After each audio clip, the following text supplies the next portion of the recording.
नमस्कार विद्यार्थियों, welcome again to my channel Sandeep Jain classes. आज हम क्लास 9th इंग्लिश की टेक्स्ट बुक बी हाइव के second chapter the sound of music के first part Evelyn Glennie listens to sound without hearing it, इसकी हम study करेंगे। इसका लाइन बाय लाइन हिंदी में ट्रांसलेशन समझेंगे और इसके कुछ महत्वपूर्ण क्वेश्चन आंसर्स भी डील करेंगे। ये chapter Evelyn Glennie listens to sound without hearing it एक ऐसे व्यक्ति की कहानी है जिसने शारीरिक असमर्थता के विरुद्ध लड़ाई लड़ी और अपने जीवन को सफल बनाया। Evelyn Glennie listens to sound without hearing it. Evelyn Glennie ध्वनि को सुनती है बिना इसका श्रवण किए, अर्थात बिना ध्वनि को सुने वह ध्वनि को सुन लेती है। कैसे, हम इस पाठ में पढ़ते हैं। Rush hour crowds jostle for position on the underground train platform. व्यस्त समय की भीड़, रश आवर क्राउड्स होता है व्यस्त समय की भीड़। व्यस्त समय कब? जब ऑफिस का समय हो रहा होता है, लोगों का बाहर निकलने का समय हो रहा होता है। तो बड़े बड़े शहरों में, मेट्रो सिटीज़ के अंदर प्लेटफॉर्म पर अत्यधिक भीड़ हो जाती है और वो जोसल का मतलब होता है धक्का मुक्की करना, तो एक दूसरे से आगे निकलने का प्रयास करना। तो बढ़िया स्थान प्राप्त करने के लिए व्यस्त समय की भीड़ अंडरग्राउंड रेलवे प्लेटफॉर्म पर धक्का मुक्की कर रही है। वो सब एक दूसरे से आगे, क्योंकि ट्रेन आने वाली है और सब उसमें अच्छा स्थान प्राप्त करना चाहते हैं। अ स्लाइट गर्ल, एक दुबली पतली सी एक छोटी लड़की, लुकिंग यंगर देन हर 17 ईयर्स, जो अपने 17 वर्ष की आयु से छोटी प्रतीत हो रही थी। मतलब उसकी आयु 17 वर्ष थी लेकिन वह छोटी लग रही थी। वॉज नर्वस येट एक्साइटेड, वो थोड़ी घबराई हुई थी लेकिन फिर भी वो एक्साइटेड थी, उत्तेजित थी। As she felt the vibrations of the approaching train, क्योंकि वह आने वाली ट्रेन के स्पंदन को अनुभव कर रही थी। ट्रेन प्लेटफॉर्म पर आने वाली थी, उसका स्पंदन वहाँ पे गूंज रहा था, उसका वाइब्रेशन, उसको वह अनुभव कर पा रही थी। It was her first day at the prestigious royal Academy of music in London and daunting enough for any teenager fresh from a Scottish farm. It was her first day. ये आज उसका प्रथम दिन था। प्रथम दिन था किसके लिए था? At the prestigious royal Academy of music in London. London के अंदर, यानी यूनाइटेड किंगडम की कैपिटल लंदन, वहाँ पर प्रतिष्ठित रॉयल एकेडमी ऑफ म्यूजिक है। वहाँ पर जाने के लिए आज उसका प्रथम दिन था। वह रॉयल एकेडमी ऑफ म्यूज़िक जा रही थी और and daunting enough for any teenager fresh from a Scottish farm, और स्कॉटलैंड के फॉर्म से, स्कॉटलैंड के गांव से आई किसी नई किशोरी के लिए, किसी नई लड़की के लिए ये थोड़ा डराने वाला भी था, पर्याप्त डराने वाला था। डॉन्टिंग का मतलब होता है डराने वाला, यानी वो स्कॉटलैंड से आई थी। स्कॉटलैंड जो है वो यूनाइटेड किंगडम का ही एक पार्ट है। यूनाइटेड किंगडम में स्कॉटलैंड, इंग्लैंड, वेल्स और आयरलैंड का थोड़ा सा भाग सम्मिलित है। तो स्कॉटलैंड से ये यहाँ पर लंदन आई थी, इसलिए वो थोड़ा सा घबराई हुई थी। But this aspiring musician faced a bigger challenge than most. लेकिन यह जो एस्पायरिंग म्यूजिशियन थी, यानी आकांक्षी संगीतकार, संगीतकार बनने की इच्छुक आकांक्षा लिए हुए, तो यह एस्पायरिंग म्यूजिशियन जो थी, इसके सामने जो चैलेंज था वो दूसरों की अपेक्षा बहुत बड़ा था। इसकी चुनौती औरों से बड़ी थी। क्यों बड़ी थी? बिकॉज शी वॉज प्रफाउंडली डेफ, वह पूर्णतः बहरी थी। वह बिल्कुल भी सुन नहीं सकती थी, पूरी तरह से बहरी थी। ये उसके सामने सबसे बड़ा चैलेंज था। Evelyn Glennie's loss of hearing had been gradual. Evelyn Glennie की सुनने की शक्ति का ह्रास धीरे धीरे हुआ था। ग्रेजुअल का मतलब धीरे धीरे।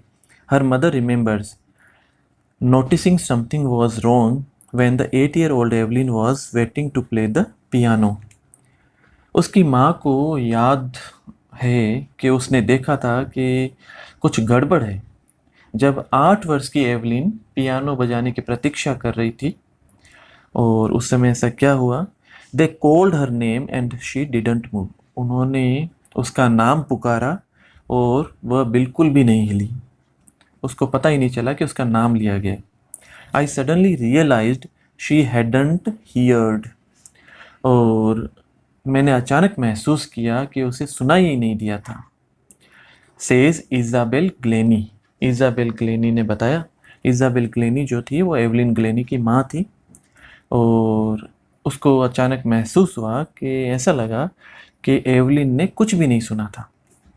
For quite a while Evelyn manage to conceal her growing deafness from friends and teachers, और काफ़ी समय तक एवलिन अपनी फ्रेंड्स और अपनी टीचर्स से अपने इस बढ़ते हुए बहरेपन को छुपाने में सफल रही। कंसील करने में यानी छुपाने में वो सफल रही। लोगों को इतना पता नहीं लगने दिया, अपनी फ्रेंड्स को पता नहीं लगने दिया, इतना अपनी टीचर्स को पता नहीं लगने दिया। But by the time she was 11 her marks had deteriorated and her headmistress urged her parents to take her to a specialist. लेकिन धीरे धीरे जब वो 11 वर्ष की हुई तो उसके अंक कम होते चले गए, उसके मार्क्स जो है वो कम होते चले गए। डिटेरियोरेटेड का मतलब कम होना। और उसकी प्रधानाध्यापिका ने उसके माता पिता से यह आग्रह किया कि वे उसे किसी स्पेशलिस्ट के पास लेकर जाएं, किसी विशेषज्ञ के पास लेकर जाएं। It was then discovered that her hearing was severely impaired as a result of gradual nerve damage, और तब जाकर पता चला कि उसके नर्व डैमेज के कारण उसकी श्रवण शक्ति गंभीर रूप से बिगड़ चुकी थी। नर्व का मतलब होता है स्नायु, और ये जो धीरे धीरे करके नर्व डैमेज हुआ, स्नायु के अंदर जो खराबी आई, उससे उसकी श्रवण शक्ति बुरी तरह से प्रभावित हो गई थी, सीवियरली इम्पेयर्ड हो गई थी। दे वर एडवाइज्ड, उन्हें यह सलाह दी गई that she should be fitted with hearing aids, कि उसके श्रवण यंत्र लगा दिया जाए, हियरिंग एड लगा दिया जाए, and sent to a school for the deaf, और उसे किसी बहरों के विद्यालय में भेज दिया जाए। जो डेफ एंड डम के अलग स्पेशल स्कूल होते हैं वहाँ पे उसको भेज दिया जाए। Everything suddenly looked black says Evelyn, Evelyn कहती है कि प्रत्येक जगह अचानक अंधेरा दिखने लगा, अर्थात उसके जीवन में निराशा छा गई। But Evelyn was not going to give up, लेकिन एवलिन हार मानने वालों में से नहीं थी। गिव अप का मतलब होता है हार मानना। She was determined to lead a normal life and pursue her interest in music. उसने सामान्य जीवन जीने और संगीत सीखने में अपना प्रयास जारी रखने का दृढ़ निश्चय किया था। डिटरमिन्ड, वो डिटरमिन्ड थी कि मैं एक सामान्य जीवन जीऊंगी और अपना जो इंटरेस्ट है म्यूज़िक में उसको मैं परस्यू करूंगी, यानी उसको मैं जारी रखूंगी, उसके संबंध में प्रयास मेरे जारी रहेंगे। अब देखिए कि डेफ होते हुए, बहरी होते हुए भी वो म्यूज़िक सीखना चाह रही थी और म्यूज़िक में आगे बढ़ना चाह रही थी। One day she noticed a girl playing a xylophone and decided that she wanted to play it too. एक दिन उसने एक लड़की को जाइलोफोन को बजाते हुए देखा और उसने भी निश्चय किया कि वह भी इसे बजाना चाहती थी। जाइलोफोन जो होता है एक म्यूजिक इंस्ट्रूमेंट होता है जिसके अंदर लकड़ी की बार्स जो है अलग अलग लंबाई की उसके ऊपर लगी हुई होती है और अलग अलग तरह की उसमें से ध्वनि जो है और सुर और जो ताल हैं वो इसमें से निकलते हैं। एक म्यूजिक इंस्ट्रूमेंट होता है ये। तो उसने निश्चय किया कि वो भी इसको बजाएगी, वो भी इसको सीखना चाहती थी। Most of the teachers discouraged her, ज़्यादातर टीचर्स ने उसे डिस्करेज किया, उसे हतोत्साहित किया, निरुत्साहित किया। But percussionist Ron Forbes spotted her potential, लेकिन उनके एक अध्यापक थे, संगीत के अध्यापक, जो परकशनिस्ट थे, यानी परकशनिस्ट का मतलब जो ताल वाद्य बजाते हैं, ढोल और इस तरह के वाद्य जो है बजाते हैं। तो ताल वादक रॉन फोर्ब्स ने उसके अंदर की जो योग्यता थी, उसकी जो पोटेंशियल थी, उसको पहचान लिया, उन्होंने उसको स्पॉट किया। He began by turning two large drums to different notes, और उन्होंने सबसे पहले 2 बड़े ढोल लिए और अलग अलग नोट्स पर, अलग अलग ताल पर उन्हें बजाना शुरू किया।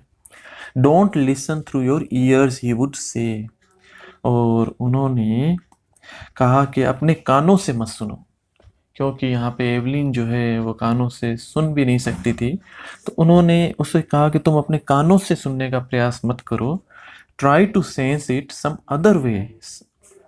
उन्होंने कहा कि किसी अन्य ढंग से इसे अनुभव करने का, इसको सुनने का प्रयास करो।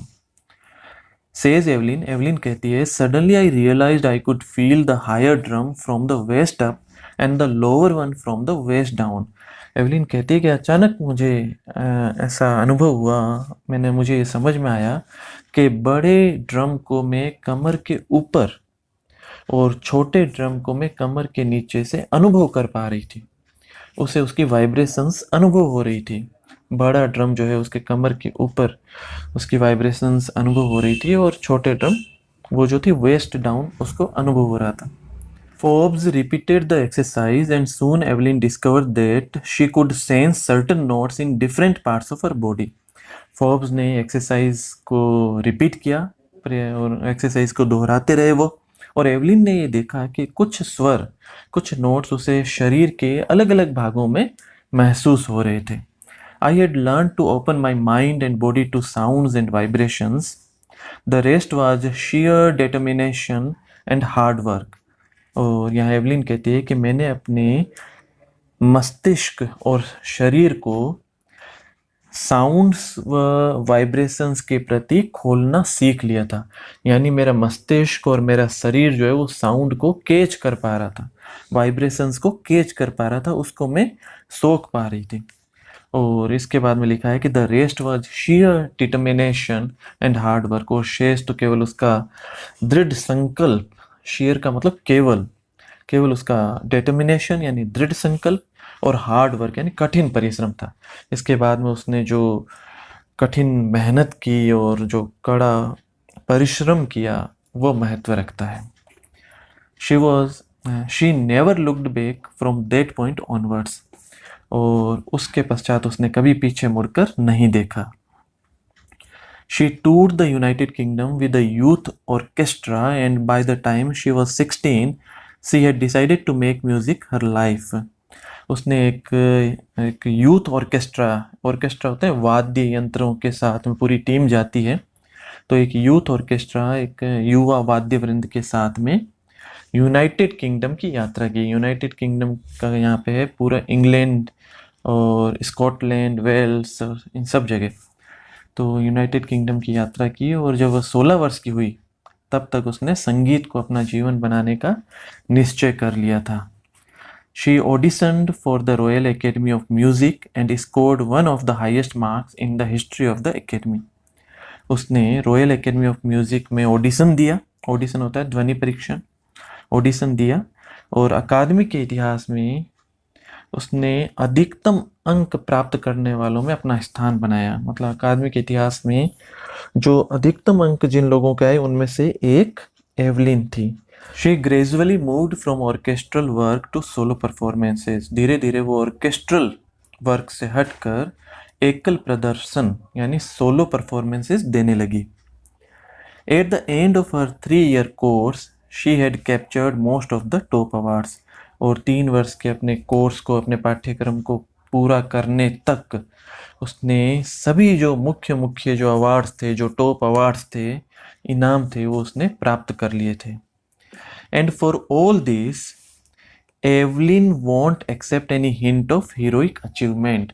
और इतना कुछ होने पर भी एवलिन यह जरा भी मानने का संकेत नहीं देती है कि उसने कोई हीरोइक अचीवमेंट प्राप्त कर ली है, कोई वीरता पूर्वक उपलब्धि उसने प्राप्त कर ली है।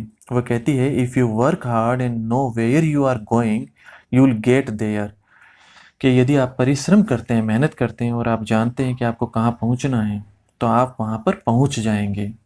आपको पता होना चाहिए कि आपको कहाँ जाना है, आपका लक्ष्य क्या है, आप वहाँ पे पहुँच जाएंगे। And she got right to the top. और वह बिल्कुल शिखर पर पहुँच गई। The world's most sought after multi-percussionist with a mastery of some 1000 instruments and hectic international schedule. आप देखिए कि संसार की सबसे अधिक मांग वाली बहुमुखी, मल्टी यानी बहुमुखी ताल वादक, मल्टी परकसनिस्ट, जिसे लगभग 1000 वाद्य यंत्रों का, संगीत के यंत्रों का पूर्ण ज्ञान था, और जिसका व्यस्ततम अंतर्राष्ट्रीय कार्यक्रम रहता था। हेक्टिक का मतलब यहाँ पे व्यस्ततम से है, तो व्यस्ततम रहती थी। उसका प्रोग्राम जो था, इंटरनेशनल प्रोग्राम, वो सबसे बिजी शेड्यूल वाला था। It is intriguing to watch Evelyn function so effortlessly without hearing। और यह बड़ा विस्मयकारी था। इंट्रिगिंग का मतलब विस्मयकारी, कि श्रवण शक्ति के बिना एवलिन को बिना प्रयास किए संगीत बजाते हुए देखने से बड़ा विस्मय होता था, बड़ा आश्चर्य होता था कि वो बिना सुने इतना शानदार संगीत किस प्रकार से इन वाद्य यंत्रों से बजा पा रही है, पैदा कर पा रही है। इन अवर 2 hour discussion she never missed a word. और यहाँ पे लेखिका कहती है कि हमारे 2 घंटे के डिस्कशन में, विचार विमर्श में, उसने एक शब्द भी मिस नहीं किया। अर्थात उससे प्रत्येक शब्द जो लेखिका द्वारा कहे गए वो उसने उसको कैच कर लिया। Man with bushy beards give me trouble she laughed. और एक जगह वो हंसते हुए कहती थी, एक जगह उसने हंसते हुए कहा कि जो बुशी बियर्ड यानी झाड़ीदार दाढ़ी वाले लोग जो होते हैं वो मुझे थोड़ा सा परेशान करते हैं, वो मुझे मतलब उनको समझना थोड़ा मेरे लिए कठिन हो जाता है। Give me trouble. It is not just watching the lips. तो उसने कहा कि केवल जो है होठों को ही नहीं देखना होता है, क्योंकि वह लिप रीडिंग करती थी, होठ किस प्रकार से मूव कर रहे हैं उनको देखकर वो समझने का प्रयास करती थी कि सामने वाला व्यक्ति क्या कर रहे हैं। लेकिन वो कहती है कि सिर्फ होठों को देखना ही पर्याप्त नहीं होता है। It is the whole face specially the eyes. ये पूरा चेहरा देखना होता है, और विशेषकर आईज को, आंखों को। She speaks flawlessly with a Scottish lilt. और वह स्कॉटलैंड में बोलने के तरीके से बिना किसी त्रुटि के बोलती है। लिल्ट का मतलब होता है वे ऑफ स्पीकिंग। स्कॉटलैंड के लोग जिस प्रकार से बोलते हैं, उनकी जो बोली है, उस प्रकार से एवलिन बोला करती थी। तो स्कॉटिश लिल्ट के साथ में उसने ऐसा कहा। My speech is clear because I could hear till I was 11। वो कहती है, शी सेज, कि मेरी जो भाषा है वो साफ है, क्लियर है। वो इसलिए क्योंकि मैं 11 वर्ष की आयु तक सुन सकती थी, इसलिए उसकी जो भाषा थी वो क्लियर थी। But that doesn't explain how she manage to learn French and master basic Japanese. लेकिन इस बात से यह बात समझ में नहीं आती है, स्पष्ट नहीं होती है कि उसने बाद में फ्रांस की भाषा फ्रेंच कैसे सीख ली, जापान की भाषा जापानी कैसे सीख ली। उसको बेसिक जापानीज आती थी, उसे फ्रेंच आती थी, ये उसने कैसे सीखी, ये इससे क्लियर नहीं होता है। As for music she explains. और जहाँ तक म्यूजिक का सवाल है, संगीत का सवाल है, वो स्पष्ट करते हुए कहती है, it pores in through every part of my body. यह मेरे शरीर के हर एक अंग से प्रवेश करता है, उधेलता है, प्रवेश करता है। यानी म्यूजिक जो है उसकी अंतरात्मा में बसा हुआ है। It tingles in the skin, my cheek bones and even in my hair. और वो कहती है कि ये मेरे शरीर में, मेरी त्वचा, मेरे गालों की हड्डियों और मेरे बालों में भी सनसनाहट पैदा करता है। टिंगल्स यानी सनसनाहट पैदा करना। When she plays the xylophone, she can sense the sound passing up the stick into her fingertips। और जब वह जाइलोफोन बजाती है तो जाइलोफोन में ध्वनि पैदा करने के लिए छड़ियाँ काम में ली जाती है। तो वो कहती है कि ध्वनि जो है छड़ियों में से होकर उसकी उंगलियों के छोरों में से प्रवेश करते हुए उसके शरीर में प्रवेश कर जाती थी, वो प्रवेश कर जाती है। By leaning against the drums, she can feel the resonances flowing into her body। और ढोल बजाते समय उनके सहारे झुककर वह गूंज को, यानी रेजोनेंस यानी गूंज को, अपने शरीर में प्रवेश करते हुए अनुभव करती है। यानी वो उसकी जो ताल है, उसका जो स्वर है, उसको वो महसूस कर सकती है। On a wooden platform, she removes her shoes so that the vibrations pass through her bare feet and up her legs। और जहाँ कहीं पे लकड़ी का प्लेटफॉर्म होता था वहाँ पर वो अपने जूते उतार देती है, और इसलिए उतार देती है ताकि जो कंपन पैदा होते हैं वाद्य यंत्रों को बजाने से, उसके पाँव में से होकर उसके टांगों में वो प्रवेश कर जाए। इस तरह से वो संगीत को महसूस करने का प्रयास करती थी। Not surprisingly Evelyn delights her audiences, इसमें कोई आश्चर्य नहीं है कि एवलिन अपने ऑडियंस को भरपूर मनोरंजन करती है, उनको डिलाइट करती है। इन 1991 she was presented with the royal Philharmonic societies prestigious soloist of the year award. 1991 में उसे रॉयल फिलहार्मोनिक सोसाइटी ने उस वर्ष का सोलो वादनकर्ता का अपना प्रतिष्ठित खिताब दिया।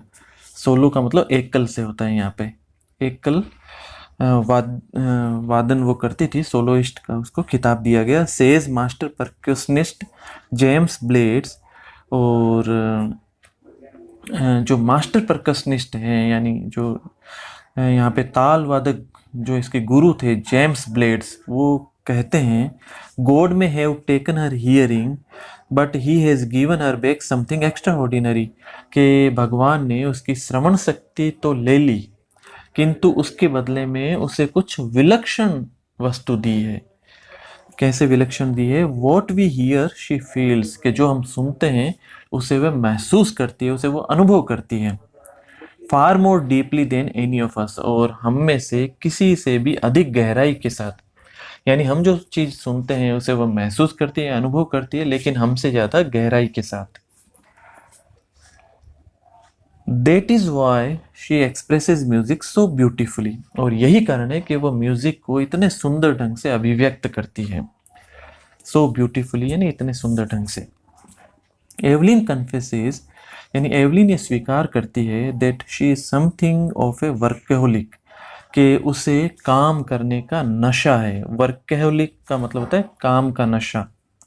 I have just got to work और often harder than classical musicians, मुझे परिश्रम करना ही होता है, उसने वो कहती है, और प्राय क्लासिकल म्यूजिशियन से भी ज़्यादा।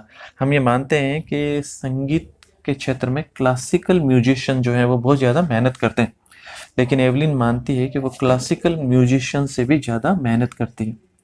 But the rewards are enormous, लेकिन इसके जो फल हैं वो इनॉर्मस हैं, वो शानदार हैं, व्यापक हैं। Apart from the regular concerts, यानी सामान्य संगीत सभाओं के अतिरिक्त, Evelyn also gives free concert in prisons and hospitals. Evelyn जेलों में और अस्पतालों में मुफ्त संगीत सभाएं करती है, फ्री कॉन्सर्ट्स करती हैं। She also gives high priority to classes for young musicians, और वह जो यंग म्यूजिशियंस हैं, युवा संगीतकार हैं, उनकी कक्षाओं को भी अत्यधिक महत्व देती है। Ann Richlin of the Beethoven Fund for def Children says she is a shining inspiration for def children, they see that there is nowhere that they can not go. तो Beethoven Fund for def Children की Ann Richlin ये कहती है कि वह यानी Evelyn जो है वो बहरे बच्चों के लिए एक उज्जवल प्रेरणा है, एक शानदार प्रेरणा है, शाइनिंग इंस्पिरेशन है। वे देखते हैं कि कोई ऐसा स्थान नहीं है जिसे वे प्राप्त नहीं कर सकते। दे कैन नॉट गो, जहाँ तक वो जा नहीं सकते, ऐसा कोई स्थान नहीं है जिसे वहाँ वो जा नहीं सकते, ऐसा कोई स्थान नहीं है जिसे वो प्राप्त नहीं कर सकते। Evelyn Glennie has already accomplished more than most people twice her as.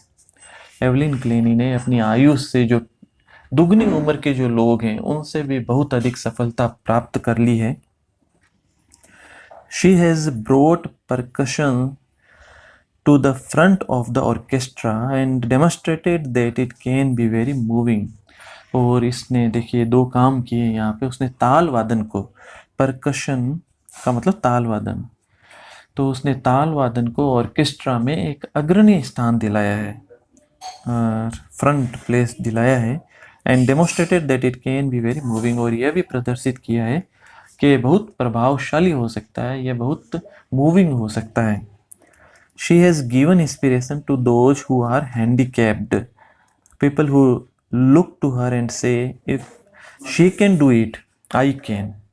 और उसने उन हैंडीकैप्ड लोगों को प्रेरणा दी है, उनके लिए एक इंस्पिरेशन का काम किया है, जो उसे देखकर कहते हैं कि यदि वह ऐसा कर सकती है तो मैं भी ऐसा कर सकता हूँ या कर सकती हूँ।